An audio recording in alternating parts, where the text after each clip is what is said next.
Kamala Harris flubbed the most important question of the campaign. And a big hat tip to my longtime friend Byron York, the veteran ace columnist of the Washington Examiner.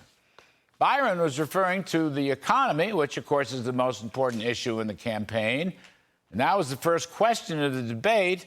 And it went to Ms. Harris, quote, "When it comes to the economy, do you believe Americans are better off than they were 4 years ago?"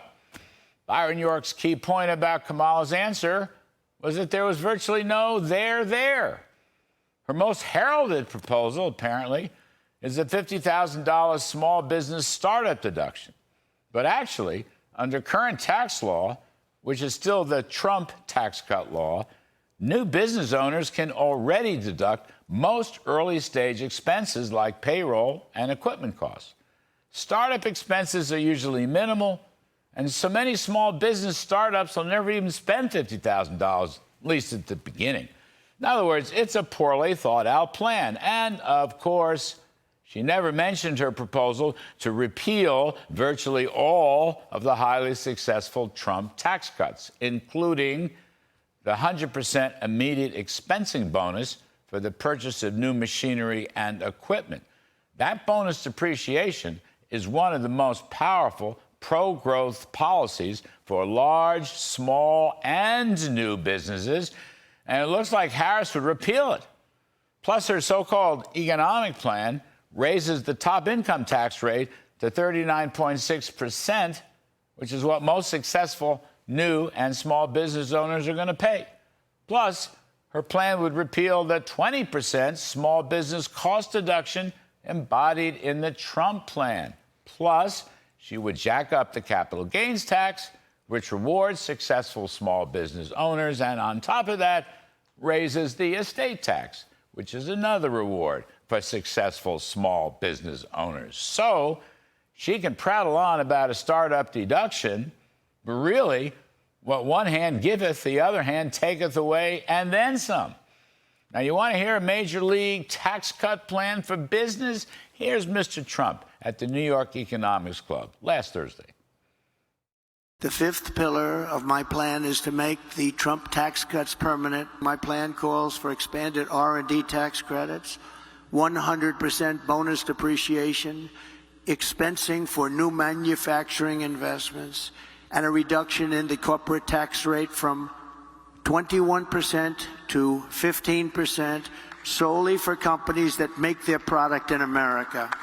There you go. That plan led to an increase in cumulative real income pre-pandemic for typical working families of $6,400 during the Trump years, almost 5 times as much as the Biden-Harris gain of only $1,350. Almost 5 times as much.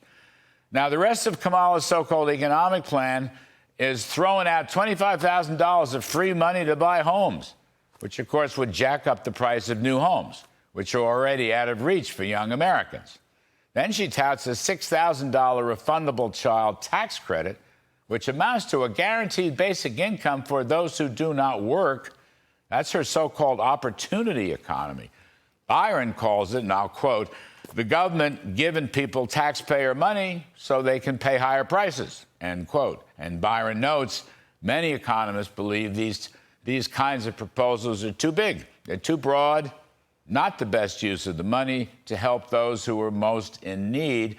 That, according to a Wall Street Journal news story. And by the way, Mr. Trump did double the child tax credit from $1,000 to $2,000.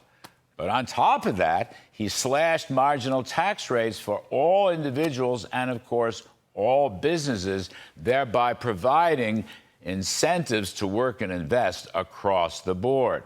Now, Harris also wants to, again, increase the earned income tax credit, also fully refundable, and the most fraud-ridden program in the U.S. government, honestly. It's got an estimated $22 billion in fraudulent or erroneous payments. Then remember, in her economic speech in North Carolina, she proposed price controls on food and groceries and who knows what else, an idea that was ridiculed by economists on both sides of the aisle. Plus, Her economic package was variously estimated at $2 trillion. Of course, that's on top of the $2 trillion Biden-Harris budget deficit that runs as far as the eye can see. She has never proposed a single reduction in federal spending and has never had an answer for record deficit spending, all of which would contribute to higher, not lower, long-run inflation. So, with all that, Mr. Byron York concludes Kamala Harris never really answered the question when it comes to the economy. Do you believe Americans are better off than they were 4 years ago? And for millions of people, undoubtedly, that answer is no. All right, that's my riff.